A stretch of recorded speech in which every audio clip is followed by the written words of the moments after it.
Bonjour les amis, j'espère que vous allez bien. Je suis Pascal Truffinguil à Macunzang, on est à Bahia au Brésil et aujourd'hui nous allons faire une petite découverte qui j'espère vous plaira et qui est directement issue de l'enseignement du bouddhisme. Cette petite découverte, c'est l'usage que l'on peut faire de ses doigts. Comme vous savez, il y avait l'opération magique un doigt, 10 doigts. C'était le miracle de la multiplication des doigts de Réré dans le fameux sketch avec Mumu de Marseille, toujours la même, qui maintenant a changé d'identité, est devenue la femme de Papacito et s'appelle Lulu Panard d'Ipanema. Voilà, évidemment, c'est une référence à mon spectacle Mardik pète un câble et notamment son troisième volet qui s'appelle Sa conspiration 2. Alors, qu'est-ce que je vais vous apprendre aujourd'hui ? On va le voir tout de suite après le générique. Et oui, ici, c'est la folle sagesse. On apprend et on s'éveille en s'amusant. C'est quand même plus efficace. Efficace. Allez, on appuie sur le bouton.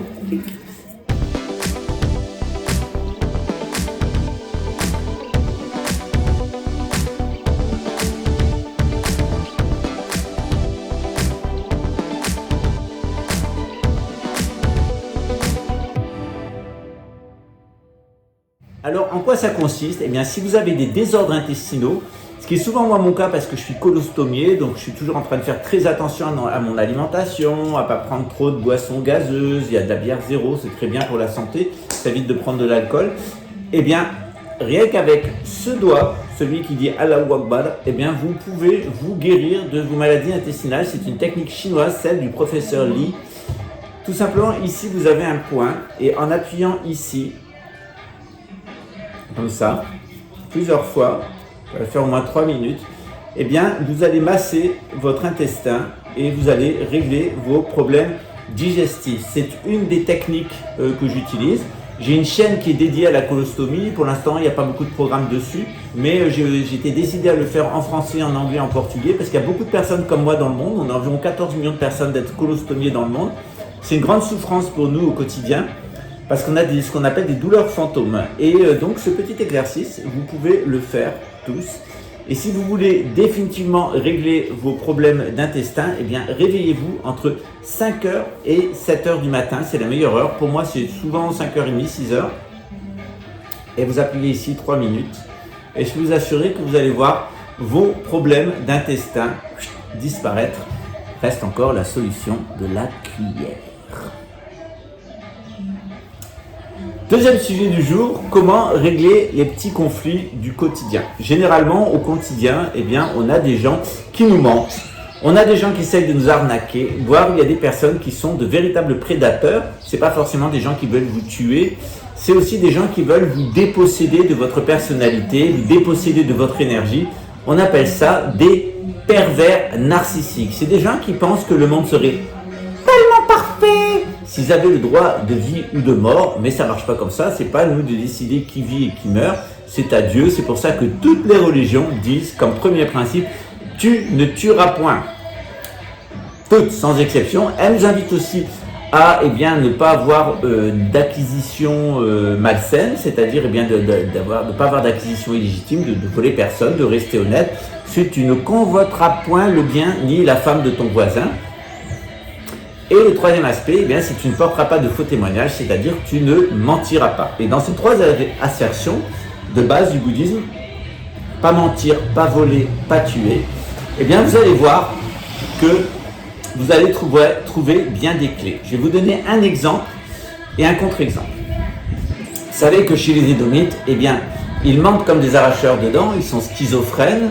Vous savez que les Édomites, ils sont non seulement schizophrènes, mais ils rendent leurs enfants schizophrènes volontairement en exerçant sur eux des abus sexuels. C'est la pédophilie, c'est l'inceste. Parce qu'au moment où vous avez des rapports sexuels avec votre enfant, votre fille, votre fils, vous allez rendre vos enfants schizophrènes. Vous allez ouvrir des failles dans leur corps émotionnel, dans leur corps subtil, leur corps émotionnel, et vos enfants vont devenir très facilement des portails organiques, c'est-à-dire qu'ils vont être possédés par des entités du bas astral. Deuxième aspect, il faut vivre clairement, avoir des échanges très clairs avec les autres, sans vol, parce que si vous commencez à rentrer dans ce genre de cobine, ce qu'on appelle l'appropriation illégitime dans le bouddhisme, vous allez être vous-même dans la confusion, vous allez mettre les autres dans la confusion mentale, Et petit à petit, cette confusion mentale devient une espèce de drogue. Vous êtes en mal-être psychologique. Et à force de mentir, à force d'être dans cette confusion mentale, permanence, de ne pas vivre de façon juste avec des moyens d'existence justes, eh bien, qu'est-ce qui va se passer pour vous? Vous allez commencer à prendre des médicaments. Il y a des femmes qui passent toute leur vie sous antidépresseurs. Lorsqu'elles sont enceintes, eh bien, elles se font avorter avec des produits chimiques. Elles ont une vie qui est complètement réglée par la chimie artificielle. Je pense notamment à toutes ces pharmaciennes qui vivent en permanence dans tous les produits chimiques. En règle générale, elles sont assez cinglées, elles deviennent stériles, elles sont froides. Il y a quand même une espèce de folie, une folie de la laborantine, une folie de la pharmacienne, une folie de Big Pharma. Et puis évidemment, il ne faut pas tuer. Quand on entend il ne faut pas tuer, ça veut dire qu'il ne faut pas consommer les autres, il ne faut pas consommer de chair humaine, que ce soit à travers des injections, que ce soit à travers des exhausteurs de goût, de différentes manières. Il ne faut d'aucune façon consommer de la chair humaine sur une façon ou une autre, ou partir à la chasse de l'être humain. L'être humain doit avoir une relation d'amour avec les autres, il doit avoir une relation de respect, et puis l'être humain doit aussi avoir une relation de vérité. Si vous n'êtes pas capable d'être sincère avec les autres, si vous n'êtes pas capable d'être honnête avec les autres, et si vous n'êtes pas capable d'être bienveillant, vous n'avez rien à faire dans l'existence humaine. Vous êtes une sorte de prédateur, un animal, et d'ailleurs dans le bouddhisme, on a un enfer particulier qui est destiné aux gens qui mentent, qui volent et qui tuent, ou tout simplement qui abusent sexuellement leurs enfants, qui sont dans la confusion mentale, qui utilisent des drogues, qui droguent les autres, des gens qui tuent, qui sont dans la prédation, etc. C'est ce qu'on appelle l'enfer des excréments.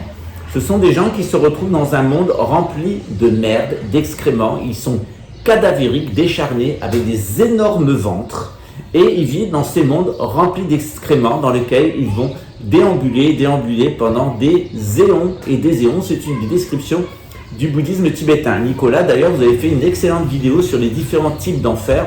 Je dois dire que c'est pas d'enfer, c'est totalement infernal, enfermant, et c'est souvent les états mentaux qu'on visite lorsqu'on est complètement dans la négativité. Lorsque vous êtes déprimé, vous êtes constamment dans la négativité, quand vous n'arrivez pas à avoir des relations avec les autres, posez-vous la question, est-ce que vous êtes sincère? Est-ce que les gens sont sincères avec vous?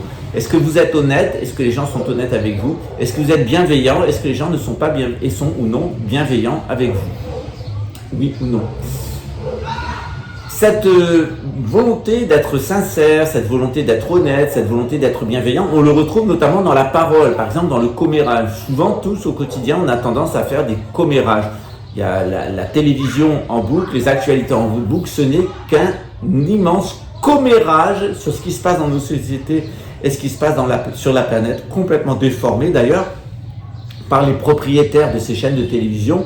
La plupart sont ou des vendeurs de médicaments ou des vendeurs de guerre. Quelquefois, c'est des vendeurs de guerre et de médicaments. Donc évidemment, on a une presse qui favorise la vente de médicaments et la vente de guerre. Et la plupart des gens vivent avec la certitude que le monde irait mieux s'il y avait une bonne guerre et s'ils prenaient des médicaments du soir au matin. Or, c'est exactement le contraire. La guerre détruit tout. Les médicaments rendent malades. Les médicaments, il faut les prendre quand on en a besoin et après, il faut les abandonner. Le commérage, donc, et les nouvelles en news, c'est un véritable intoxicant neurologique, il faut faire très attention.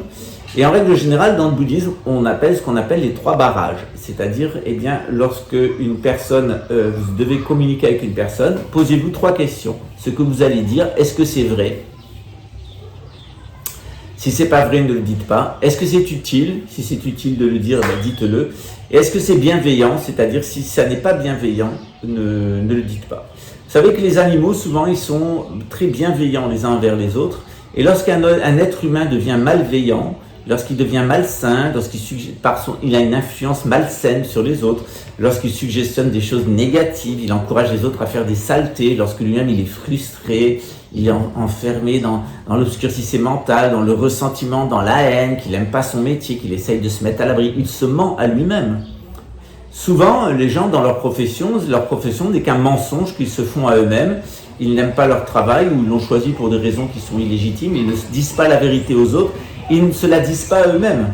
Ils ne sont pas sincères envers eux-mêmes. Or, c'est important d'être sincère avec les autres et pour commencer, d'être sincère avec soi-même. Sans sincérité, la vie ne vaut pas la peine d'être vécue. Si vous n'êtes pas sincère, vous n'arriverez pas à être honnête, parce que l'honnêteté, c'est la sincérité dans les échanges. Et puis, vous ne serez pas non plus bienveillant, parce que la bienveillance, c'est la nature même de l'être humain. Et si vous n'êtes pas capable d'être bienveillant, vous ne serez pas un bon être humain, vous serez un goy, vous serez des goïms, c'est-à-dire des animaux cruels, pervers, reptiliens. C'est-à-dire que c'est votre cerveau reptilien qui fonctionnera et pas vos aires supérieures du cerveau. Ici, vous avez l'empathie. Ici, vous avez la croyance spirituelle, la connexion à Dieu. Ici, l'empathie, la bonté envers les autres. Ici, vous avez les fonctions avancées de la créativité. Et puis ici, tout à fait en bas, eh bien, vous avez un cerveau reptilien. Et la plupart des gens fonctionnent seulement sur leur cerveau reptilien. Ils ont le cœur froid et ils sont toujours tentés d'agresser autrui et de ressentir autrui comme un ennemi, sauf dans les périodes d'accouplement où ils développent de l'hypnose pour arriver à capturer leur proie sexuelle. Voilà, à vous de savoir si vous voulez être un reptilien, c'est-à-dire faire fonctionner votre cerveau reptilien, si vous voulez être un véritable être humain, c'est-à-dire faire fonctionner eh bien, vos aires latérales et puis vos aires ici supérieures qui sont liées à la croyance religieuse. Dernièrement, j'ai un ami qui m'a envoyé une vidéo qui est assez rigolote. Il prend il a un caméléon à la maison, il prend la salive de son caméléon, il l'envoie faire un test ADN, il reçoit le test ADN, sur le test ADN il est écrit qu'à 96% la personne est khazar, c'est-à-dire qu'elle est juif ashkénaze de par son groupe génétique. Voilà. Dans le Coran, on nous dit qu'il y a un peuple qui s'appelle Gog et Magog, qui est situé au-dessus du Caucase. On nous dit que c'est un peuple qui agira à la fin des temps, qui sera extrêmement intelligent, mais extrêmement pervers, parce qu'il sera capable d'aller très loin dans l'analyse. Il sera très très performant d'un point de vue intellectuel, comme le sont généralement les serpents, les reptiles. Hein. Mais par contre, eh bien, il n'aura aucune empathie, aucun cœur. Et c'est certainement cette division qu'il y a dans la nature. Vous savez qu'on a le cerveau, les reptiles, ils ont aussi donné les oiseaux, c'est-à-dire vous avez les serpents, hein, les lézards, etc. Et du même groupe est né les oiseaux. De même façon, eh bien, les anges et les démons sont nés exactement de la même branche. Et c'est pareil à l'intérieur de nous.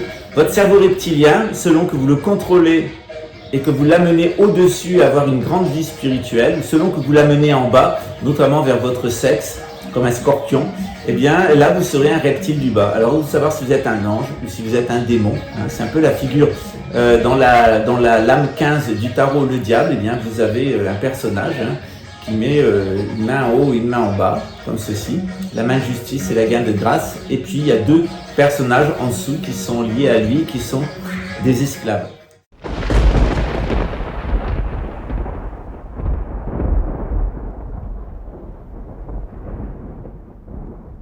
Cette lame du tarot, elle représente la carte du ciel au mois de décembre, pendant le moment où le soleil est dans la zone de la constellation du Sagittaire.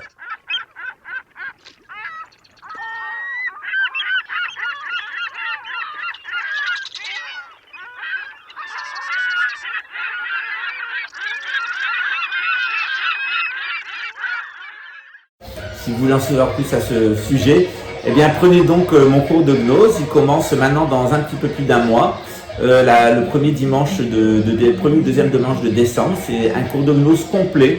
Vous allez aborder toutes ces notions, c'est-à-dire tout ce que je vous dis sur cette chaîne et qui est lié à la situation présente de la France et du Canada, du Québec, en particulier la France et le Québec. Eh bien, vous le découvrirez dans ce cours de gnose, eh bien que je vous invite à rejoindre. Il y a encore quelques places qui sont disponibles. À très bientôt les petits amis. Au revoir les petits.